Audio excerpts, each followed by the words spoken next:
at your modules, okay, let us discuss about what is a rational number. Okay, when we say rational number, in order to understand what rational numbers are, we first need to cover some basic math definitions. Okay, we have integers or whole numbers like 1, 2, 3, and 4. And their negative counterparts like negative 1, negative 2, negative 3, and negative 4. Okay, so fractions are numbers that are expressed as ratios. Okay, so ano ibig sabihin yan? Fractions are numbers that are expressed as ratios. For example, we have 3/4. Okay, we have 3/4. Pwede siya, when we express this into ratios, pwede siyang sabihin 3:4. Okay, so they are still the same. This is in terms of fraction and this is in terms of ratios. Okay, a fraction is a part of a whole. Okay, fractions of numerators, which are the numbers on the top of the fraction that shows the parts taken from the whole.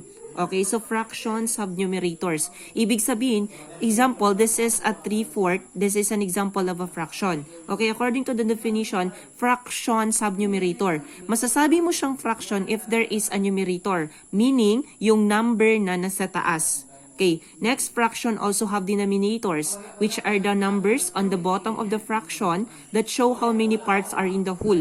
Okay, when we say fraction, meron din siyang denominator. Okay, counterparts. Okay, in short, ibig sabihin, when we say fraction, meron siyang numerator, yung numbers sa taas, at denominator, yung numbers sa baba.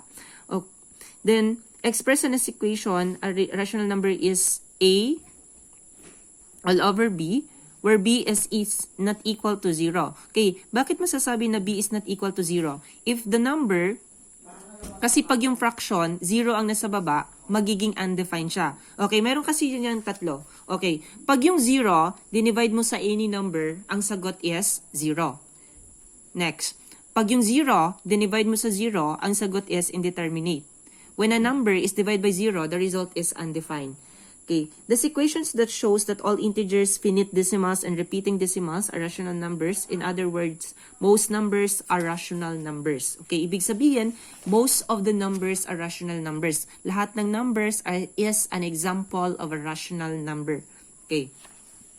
Rational number examples. Now that we know the rational number definition, let's use that definition to examine some numbers and see if they're rational or not. Okay, let's start with the number 6. Okay, number 6 is an example of a rational numbers. Okay, pag yung whole number kasi, understood na meron siyang 1 sa baba. So, yung 6 is numerator, yung 1 is denominator.